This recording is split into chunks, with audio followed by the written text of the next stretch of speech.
오늘 오후 3시 반 찬양 예배에 그 보고대회가 있게 되고요. 그 다음에 찬양 예배 강사 목사님은 장신대 기독교 교육과 그 김성중 목사님인데 말씀이 좋습니다. 여러분들 많이 참여하셔서 교육부 수고하는 분들 같이 응원해 주시고 함께 은혜 받았으면 좋겠습니다. 우리 옛 속담에 군뱅이도 구르는 재주가 있다, 이런 재밌는 속담이 있습니다. 군뱅이 여러분 보셨습니까? 땅을 뒤집으면 하얗게 생긴데 이만해요. 근데 다리도 아주 작고 그러기 때문에 움직이는 게 굼뜹니다. 근데 급하면 이것이 자기 몸을 딱 오므러뜨려 가지고 이렇게 굴러서 피합니다. 군뱅이 같이 굼뜨고 그리고 느릿해진 그런 사람들도 사실은 다 하나님이 각자 먹고 살라고 다 재주를 하나씩은 줬다는 것입니다. 그래서 서로 보완하면서 살고 자기 삶을 감당할 수 있게 했다는 것이죠. 연대와 우리 명지대 총장을 지내신 송자 총장님이 옛날에 학생들한테 이런 말 하는 걸 들었습니다. 하나님이 각자 다 하나씩 재주를 주어서 다 먹고 살 수 있다. 그 재주를 잘 발전시켜서 한 가지라도 똑부러지게 하면 된다. 그러면 다 살 수 있다.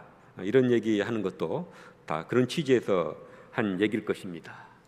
하나님은 그뿐만 아니라 우리가 하나님의 구원의 역사에 그리고 하나님의 공동체에 봉사하게 하기 위해서 모든 사람들이 각자 성령의 은사를 주셨습니다.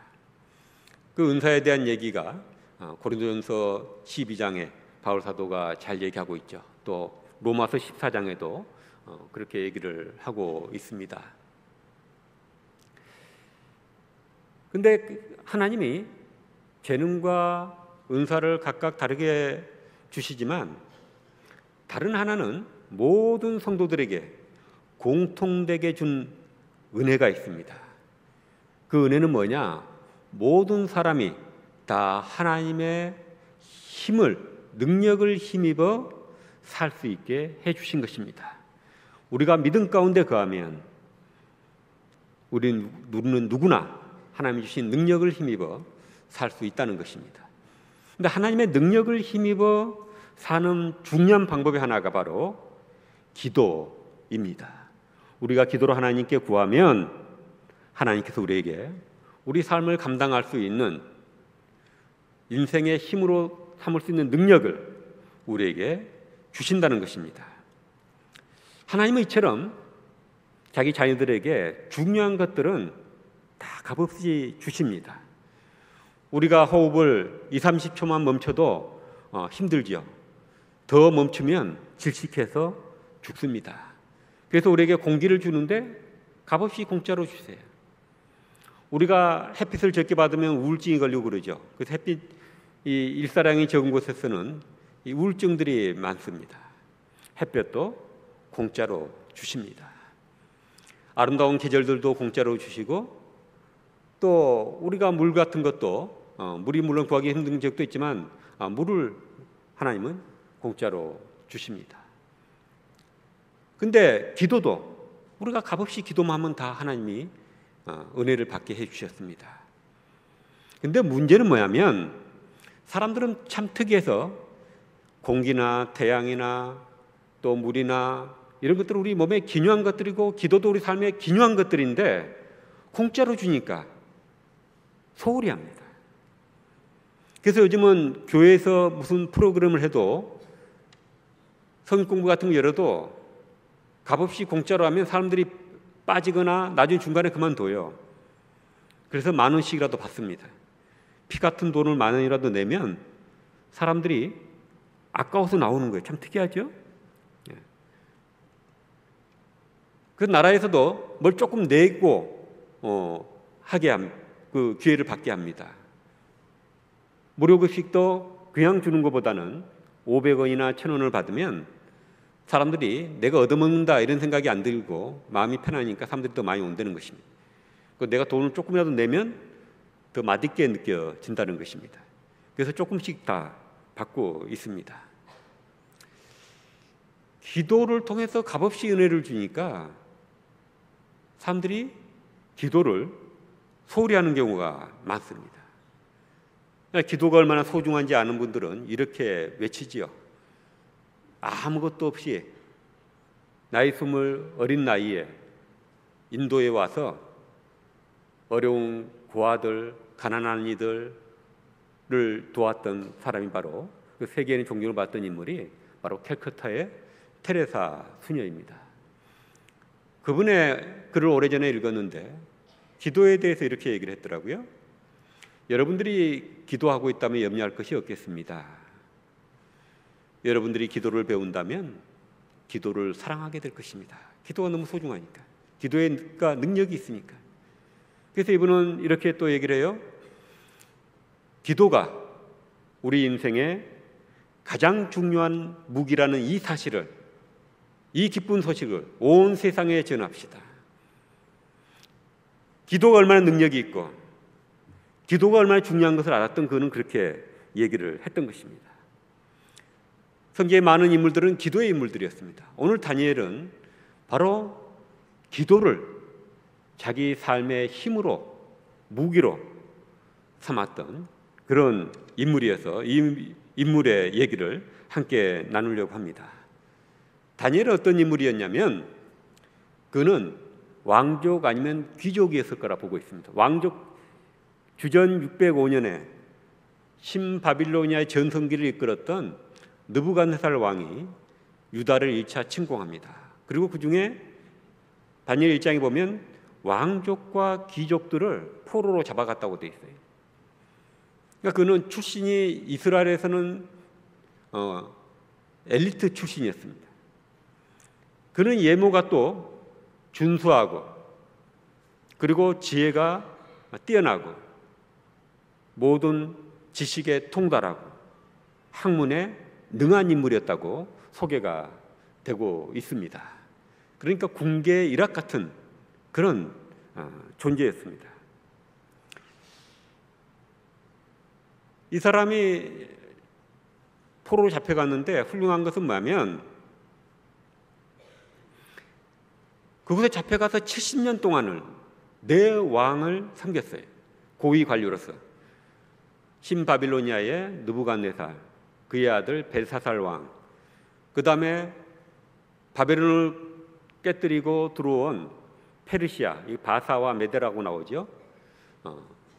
이 페르시아의 다리오 왕, 그리고 우리 성경에 고레스라고 나오는 키루스 왕, 네 왕을 70년 동안 고위 관료로 섬겼습니다. 근데 이 사람은 요즘은 잘생기기만 해도 그게 뭐 인생의 힘이 된다고들 얘기를 하는데 인물 잘생겼지, 지혜롭지, 그리고 지식과 학문에 능한 사람이지, 그 다음에 맡은 일들을 잘해내는 사람이지, 그 다음에 내 왕하고 사람이 뛰어나니까 내 왕이 다 이 사람을 좋아했습니다. 그래서 삼정승에 속하는 최고위 3인 관료에 속했습니다. 그러면 어떻습니까? 이 정도 되면 인생에 패가 많지요. 인생에 쓸 수 있는 수단이 많은 것입니다. 인생에 수단이 많은 사람의 특징이 있습니다. 어느 한 것에 자기 인생을 올인하지 않아요. 다 그래서 잘잘히 관리하고 활용하면서 인생을 살죠. 이런 사람들이 신앙을 갖게 되면 신앙도 여러 패 중에 하나가 됩니다. 그래서 누릴 것도 많고 그러기 때문에 신앙도 자기 그냥 내면의 평화를 유지하고 정신적인 소양을 위한 방편으로 삼아서 겉으로 보기에 고상하게 신앙생활을 합니다. 근데 이분들에게 위기가 닥치고 어려움이 닥치면 그 고상의 노을이 벗겨지면 그 신앙이 아주 얕은 것이 드러나게 되는 거죠. 근데 다니엘 훌륭한 것은 그런 패가 많은데도 그의 신앙은 아주 하나님께 깊이 뿌리 내리고 있었습니다. 그는 알았습니다. 자기가 머리가 좋고 넓게 지식을 가지고 있고 학문에 능한 사람이고 권력도 있지만 그것들은 다 이 세상에 한낱 인간적인 것에 불과하다는 것. 진정한 지혜, 삶의 죽음을 이기게 하고 진정으로 자기 삶을 세워주는, 사람을 진정으로 세워주는 지식, 지혜는 하나님으로부터 온다는 것을 다니엘은 알았습니다. 그래서 2장 20절부터 23절에 그는 하나님께 이렇게 고백합니다. 다니엘이 말하여 이르되 영원부터 영원까지 하나님의 이름을 찬송할 것은 지혜와 능력이 그에게 있음이로다. 자기한테 있는 게 아니에요. 세상에 있는 게 아니었어요. 21절에 그는 때와 계절을 바꾸시며 왕들을 폐하시고 왕들을 세우시며 지혜자에게 지혜를 주시고 총명한 자에게 지식을 주시는도다. 그는 깊고 은밀한 일을 나타내시고 어두운 데에는 있는 것을 아시며 또 빛이 그와 함께 있도다. 나의 조상들의 하나님이여, 주께서 이제 내게 지혜와 능력을 주시고 우리가 주께 구한 것을 내게 알게 하셨사오니 내가 주께 감사하고 주를 찬양하나이다. 참된 지식, 세상을 움직이는 것, 역사 속에 들어오셔서 권력을 세우기도 하고 폐하시기도 하는 존재, 그분은 바로 바빌로니아 제국의 왕이나 페르시아 제국의 큰 권력이 아니라 하나님이라는 것을 다니엘은 알았던 거예요. 그러니까 그는 자기 인생의 진정한 무기, 진정한 능력, 힘은 하나님이다. 그는 확신하고 한 것이 뭐냐? 견고한 기도의 습관을 세우는 것이었습니다. 자기 삶에 힘을 주는, 능력을 주는 기도의 기둥을 단단히 세운 거예요. 하루에 3번씩. 이스라엘의 제사장들도 하루에 아침과 저녁에 2번만 예배를 하고 기도를 바치는데 다니엘은 포로민으로 잡혀와서 적진에서 사는 거예요. 그러니까 지뢰밭에서 사는 것과 같았습니다. 지금 다리오 왕이 다니엘이라는 인물을 알아보고 1인지하 만인지상의 자리로 올리려고 그러니까 3인 총리에서 그 위에 사람을 올리려고 그러니까 지금 견제하는 거예요. 견제 정도가 아니라 아예 제거해서 죽여버리려고 하는 겁니다. 그런 상황에서 이 지뢰밭 같은 세상 속에 건너려면 더 기도해야 된다 생각했던 것 같아요. 그리고 페르시아 종교는 하루에 3번 이 기도를 바치는데 내가 하나님을 믿는데 그들보다 못할 수 없다 생각했는지도 모르겠어요. 창문을 열고 예루살렘 성전이 있는 곳 예루살렘을 향해서, 바로 솔로몬이 예루살렘 성전을 세운 다음부터 생겨난 이스라엘 사람들의 습관입니다. 하루에 3번 기도를 하는 겁니다. 기도하는 하이드라는 별명 같은 하이드처럼 기도하는 다니엘이라는 소문이 페르시아 왕궁에 다 퍼져 있고 사람들에게도 퍼져 있는 것입니다. 그럴 정도로 다니엘은 기도했습니다. 기도가 자기 인생의 능력이니까요.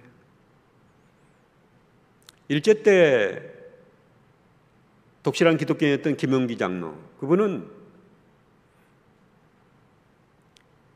기도가 진정으로 역사를 바꾸고 민족의 삶까지도 바꾸고 민족을 일으킬 수 있는 무기라고 생각을 했습니다. 그래서 그의 마음으로 늘 외쳤어요. 조국이여 안심하라. 내가 기도하고 있다. 역사의 주인이신 하나님께 기도하고 있으니 그 하나님이 역사를 바꿀 것이다. 그런 확신이 안에 있었어요. 그 자기 기도실에다가 써붙였습니다. 그 중에 일부를. 조국이여 안심하라.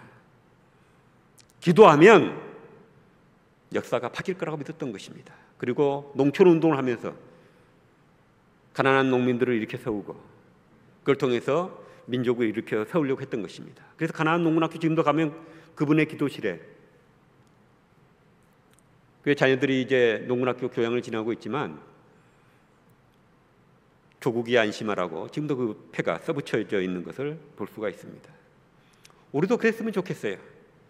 이념을 따라서 교회까지 나누어지고 진보냐 보수냐 하고 싸우고 그래서 되겠습니까? 우리는 예수의 진리를 따르는 사람들입니다. 진리도 진보도 잘못하면 비판하고 진보를 지지한다 할지라도 보수도 잘못하면 비판을 해야 돼요. 팬덤처럼 그냥 맹목적으로 따르니까 나라가 위험해지잖아요.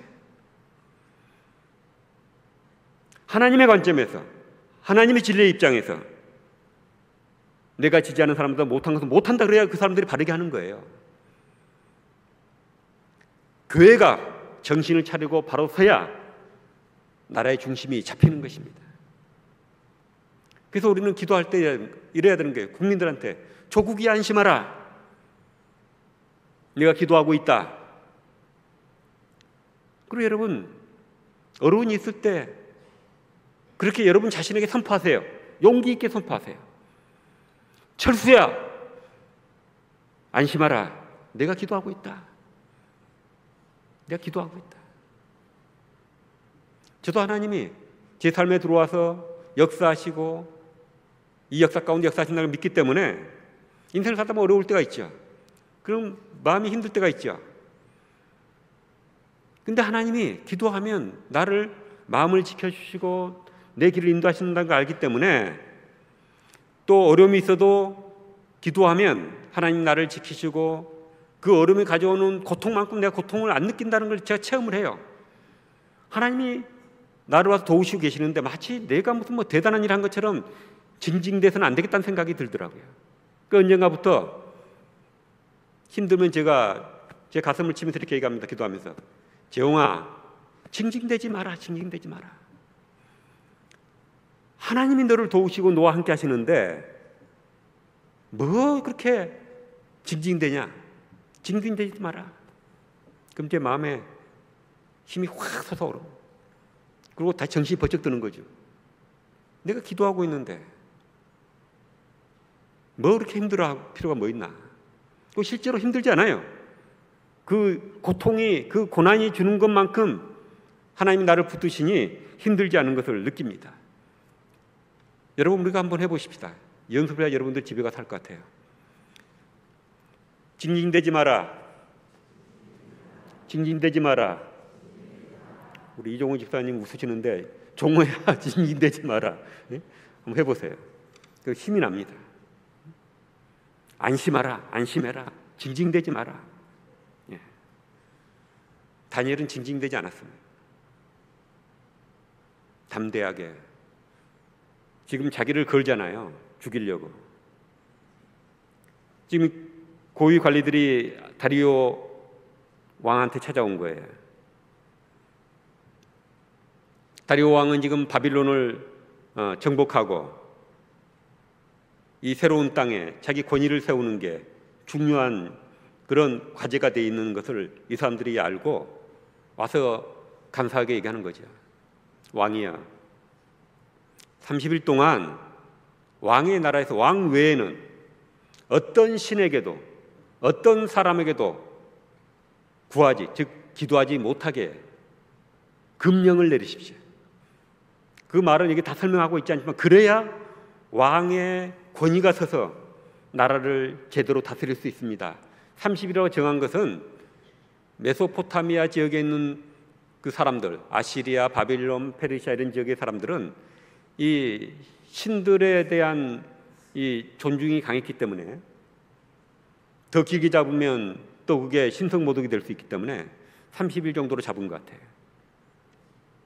그래서 그게 다리오 왕이 도장 찍습니다. 이 다니엘을 잡으려고 하는 것이란 걸 모른 거예요.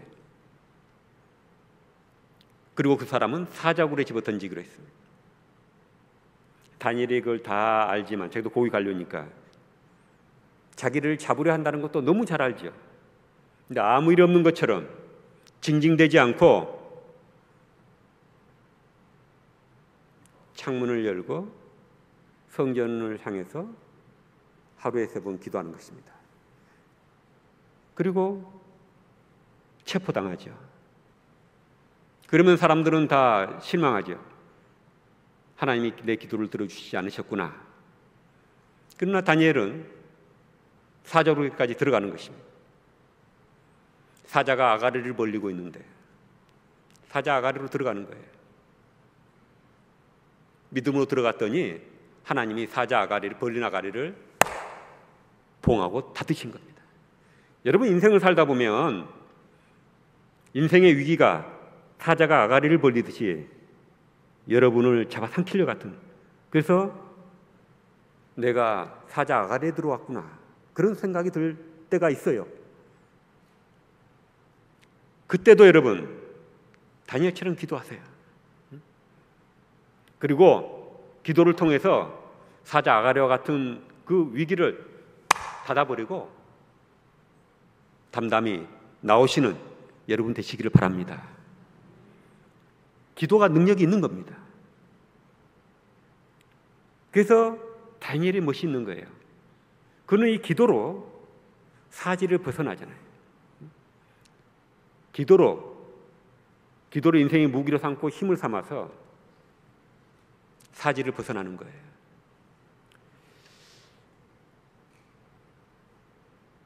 제가 아는 분이 같이 성경 공부를 했던 분인데, 아이들을, 청소년기에 있는 아이들 둘을 남겨놓고 아내가 갑자기 세상을 떴습니다. 위로할 말이 참 없더라고요. 장례식장을 가서 제가 괜찮으세요? 라고 했더니 이분이 이런 얘기를 해요.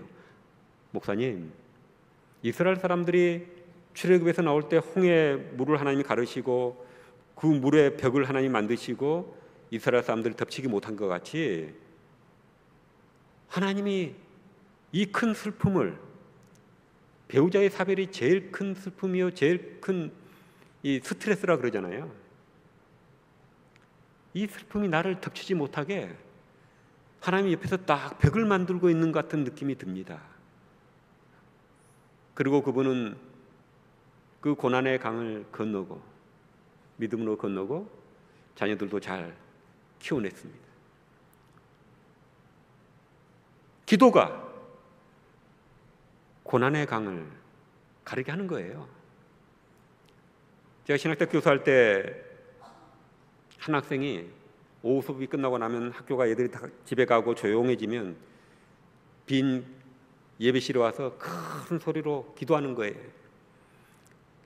제 연구실이 예배실에 가까우니까 그게 다 들리는 거예요. 뭔 말인지는 모르겠는데 그 기도에서 다 느껴지는 거예요. 신학생의 고민, 신학생의 혼란. 사제가 된 친구가 사제에서 품받고 제게 왔습니다. 했더니 지용아, 사제에서 품받으려고 부복해 엎드렸는데 그런 생각이 들더라. 내 인생 끝났구나.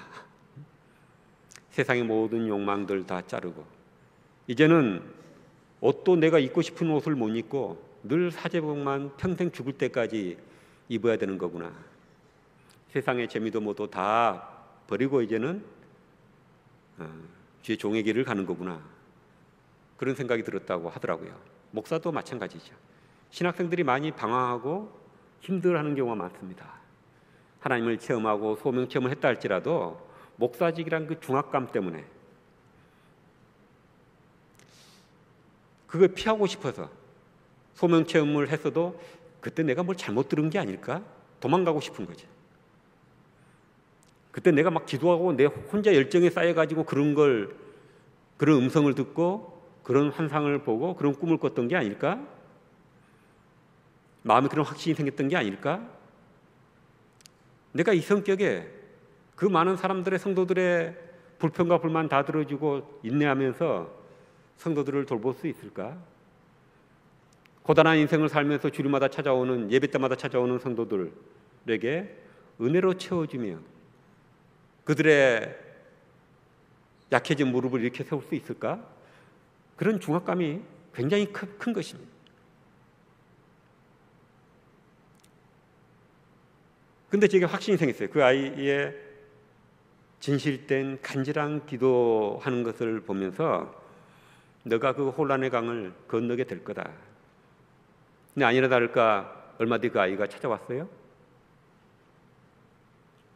일반 대학을 졸업하고 편입해서 온 학생이었는데 그 학생이 눈빛이 반짝였어요.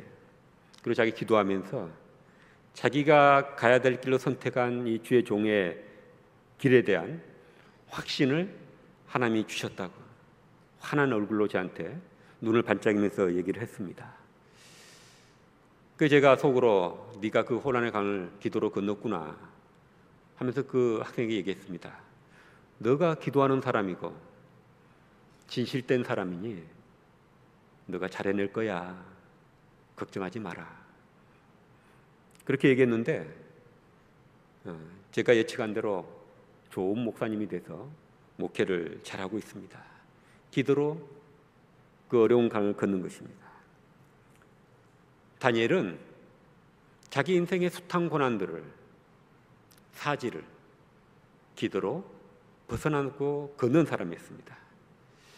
여러분도 다니엘과 같은 하나님이 기도를 들으시고 기도가 인생의 가장 소중한 힘이고 능력이었던 것을 깨달으시고 확신을 갖고 기도로 세상을 이겨나가는 여러분 되시기를 바랍니다. 기도하시겠습니다.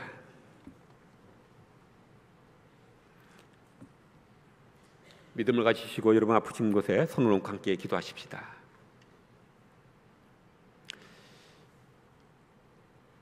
살아계시며 우리와 동행하시고 우리 기도를 들으시며 기도를 인생의 소중한 무기로 주신 아버지 하나님, 우리가 오늘 귀한 다니엘의 말씀을 통해 기도가 얼마나 소중한 삶의 힘인지를 배웠습니다.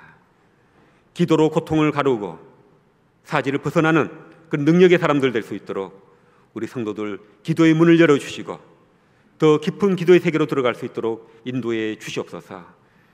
기도의 시간까지 바꿔가면서 한 사람이라도 더 기도하게 하기 위해서 우리가 시간까지 뒤로 미뤘습니다. 많은 성도들이 더와 기도할 수 있도록 새벽 제단을 쌓을 수 있도록 하나님 인도해 주시고 생활 속에서 기도하며 사는 성도들 될 수 있도록 인도해 주시옵소서. 특별히 육체에 병들어 힘든 성도들이 있습니다. 주의 성령으로 능력으로 어루만져 주시고 저들을 치료해 주시옵소서. 병상에서 일어나게 해 주시옵소서. 기력을 얻게 해 주시옵소서. 마음에 병들고 또한 영적으로 시험에 든 성도들 주님께서 빛으로 찾아와 주시고 밝은 빛을 비춰주시고 희망을 주시고 힘을 주셔서 영육간의 강건함으로 치료받게 해 주시옵소서. 예수님의 이름으로 기도드립니다. 아멘.